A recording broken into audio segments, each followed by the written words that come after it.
Good morning. It is Saturday, November, whatever the fuck.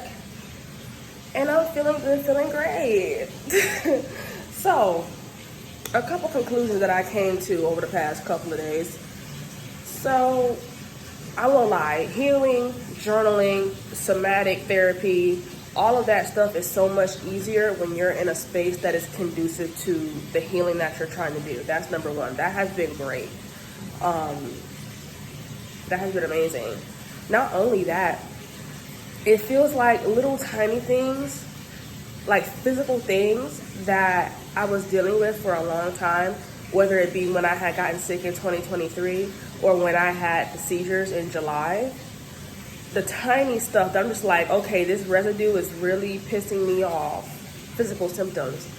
They are slowly getting better, but at a faster rate than when I was in an environment that wasn't conducive to that healing, right? I don't think people understand like the mind, body, and soul connection, okay? I've been forced to learn about the mind, body, and soul connection because when I was sick in 2023, I didn't get physically better until I started journaling, doing somatic therapy, when I started addressing things that I was told that I shouldn't address within myself, within the people around me. Just a lot of different things. And that stuff gets stored in the body. Just because you ignore it doesn't mean it goes anywhere. It just gets stored in the body and it affects you in other ways. Okay? Especially as an energy healer, a certified Reiki practitioner, and an energy healer, a lot of times people come to me and they have like lower back pain. Whole time I'll ask them like, oh, do you feel safe in your environment? Are you currently going through some type of transition in the home, etc., etc.? And I've had many people being like, oh yeah, well, I'm going off to college for the first time, or I'm making this big leap from this state to another state, or yeah, the environment that I'm currently living in just doesn't feel safe to my body. And then when we work together and we do the energy healing practices together, all of a sudden it's no more back pain. People don't realize as much as your mental and emotional state can be the byproduct of what you're going through physically, it can also be the other way around, in which physical symptoms that pop up, yeah, you can go to the doctors and they will treat the symptom, but we have to talk about the roots to the problem sometimes. And sometimes the root to the problem is not always something physical going on. And if it is something physical going on, sometimes the actual root of it is a mental or emotional issue. Like, for example, I remember, actually, I'm not even going to get into that. I'll save that for another video. I don't want to give away all the sauce. But let me just get into what I have learned over the past couple of days as I get ready to take my self-care bath this morning. So, one of the main things that I learned, not even learned, I guess just came to an epiphany to, was that when you are in a state of survival, and survival looks different for everybody. Survival for some looks like not being able to be your authentic self because the people around you don't really accept it and you are basically at their mercy. It can be survival as in you are quite literally like surviving physically. Maybe you're houseless. I'll never say homeless. Again, anyway, after learning like the different terminology and why it's so important.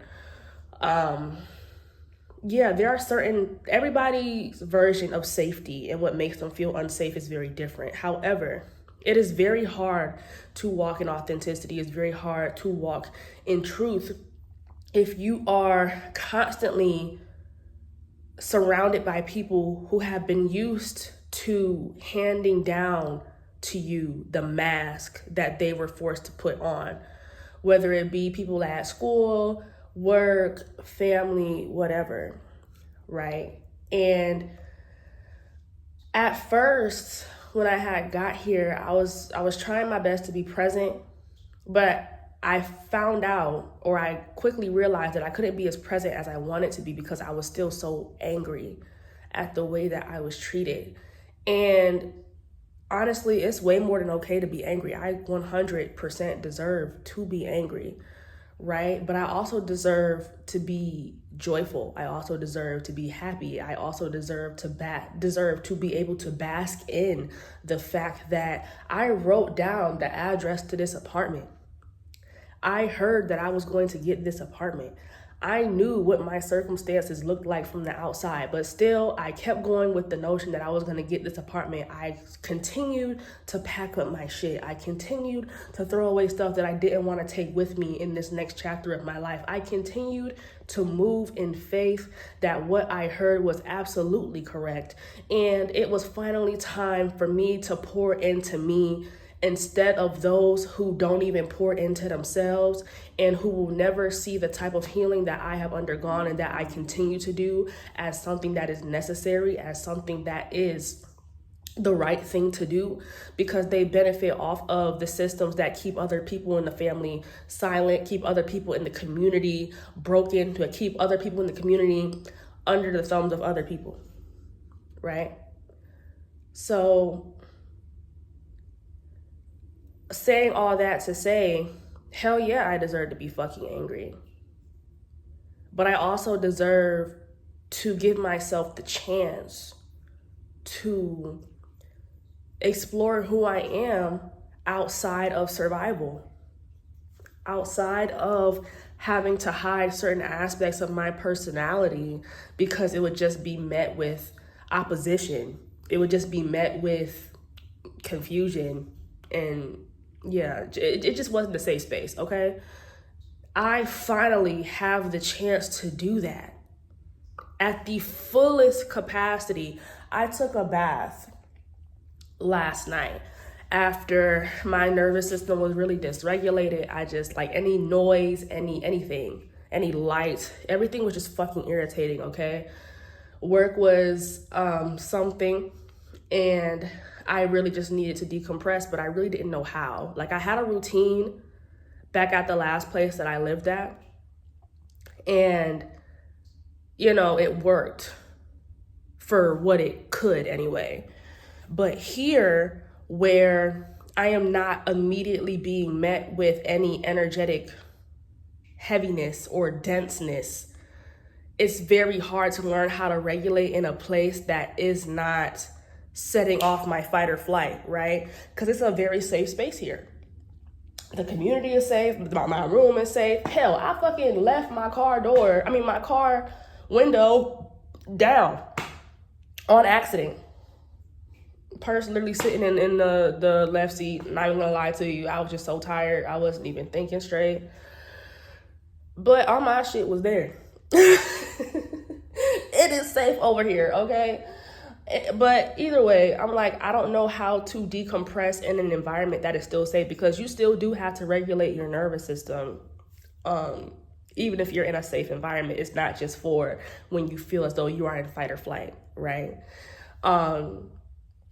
And if you don't know, one of the ways that you can get sick the fastest is by your nervous system constantly being in fight or flight, because your body is quite literally exhausting all of its resources all of the time. So that when you are actually in a state of fight or flight where you need your fight or your flight, you won't be able to access it because that's already your homeostasis, so to speak.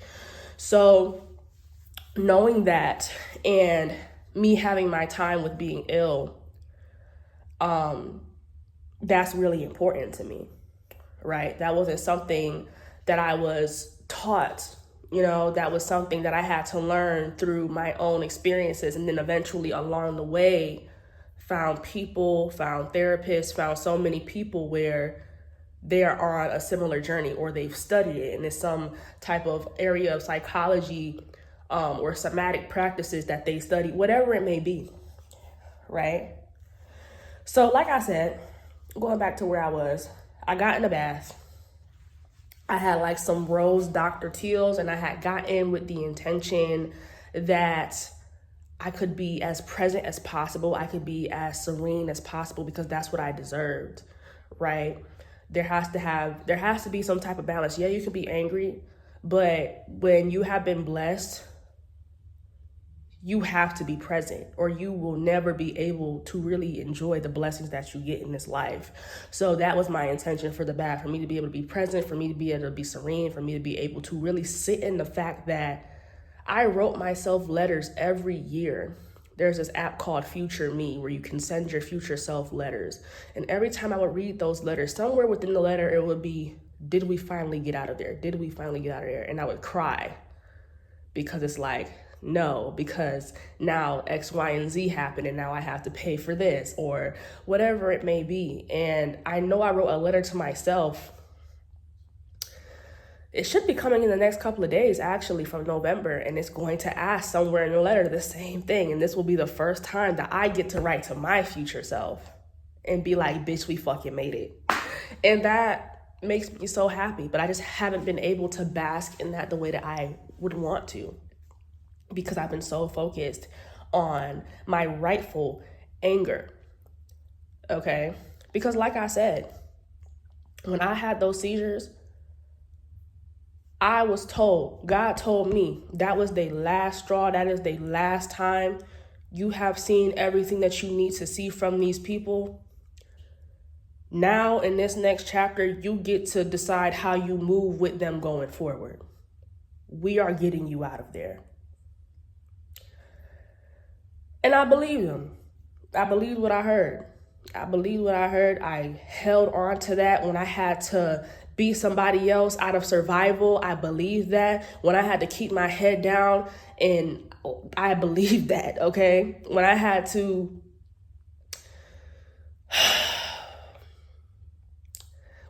wear headphones to go to sleep because some people's voices were literally that fucking triggering, I still believed that I would get out of there. And in less than 3 months, he got me out of there. Told me to write down the exact place that I wanted. It didn't matter how much it costed. It didn't matter what the hell anything looked like. Write it down. Wrote it down on paper. Folded it up, kept it in my pocket. I walked with it every day. I drove past the apartment complex that I wanted to live in every single day, and I sat in the parking lot every single day. I went and took a tour with the leasing office, got them to see my face and everything like that. I even changed in my phone that my home was the address that I was visiting every day, and now I am here. Because I didn't give myself any other option, and I walk in the type of faith that is unshakable, the type of faith that people talk like they have, but they really ain't about that shit, and they really don't walk that walk, or their life would look totally different. And I was also promised that no matter what smear campaigns that people try to make about me, no matter what stories people try to tell about me where they're telling lies and half-truths to make themselves look like a victim, my life will never reflect the way that they want other people to feel about me that's close to them. And my life will never reflect the way that they feel about me. And that will be those who played any type of roles, ultimate karma. And I believe that as well. Therefore, I am choosing to walk into this new beginning, not only with an open heart, but also remembering what I was told as a child. Was that my mission on earth was to be and walk in love. It's hard to walk in love. It's impossible to walk in love when you are walking in fear and survival and control. Love is nowhere within that. No matter who tries to tell you otherwise, love is nowhere within that. Love is not in jealousy. Love is not in envy. Love is not in little sly comments. Love is not in control and deception and chaos. Love is not in any of that. Love is not in possession. Love is not in any of that. But my mission on this earth is to walk in love, and knowing that if I walk in love, then I will be provided for. I walked in love for myself when I had no idea where I was going. I know where I wanted to live, and I was hearing all of this insight on what I need to do, what I need to prepare for. But my 3D reality was telling me it wasn't gonna fucking happen. But I chose to walk in love for myself anyways, and in faith anyways, and that is why I'm here. I chose to walk in love when I finally picked up a microphone at 23, after not being able to speak physically for a year and a half, because being sick for that year and a half, well, it was 2 years, but I couldn't speak for a year and a half.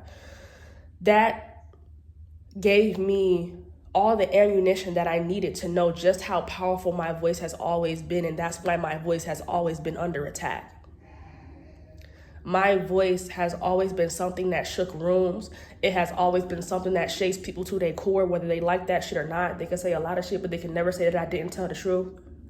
And a lot of people, when they're hiding from themselves, when they do not walk in truth, the truth will trigger the hell out of them. And then if they see you as the trigger, you then become the villain in their eyes. You then become the problem in their eyes. And I have the opportunity for the rest of my life going forward to make love my purpose, my love for truth, my love for justice, my love for speaking my mind, my love for connecting with people online, my love for resonating with people through my own stories, my love for singing and for telling stories through my songs, my love for teaching people how to take care of themselves on a mental and emotional level and a spiritual level, no matter what you're facing.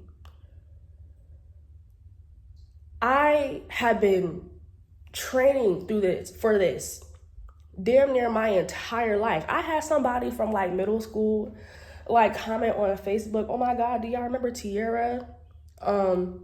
I seen her Instagram page, and it's so crazy because she's literally been who she's always was since we were kids.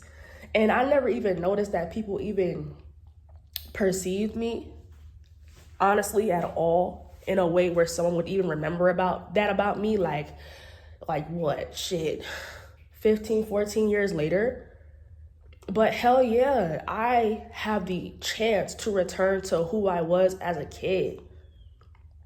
And that's what we're all supposed to be doing. We're all supposed to be returning to who we were as a child, the whimsical aspect of us, the part of us that just walks by faith and knows that we'll be taken care of, the part of us that walks in love for other people as a default, not something you have to fight for, but as a default.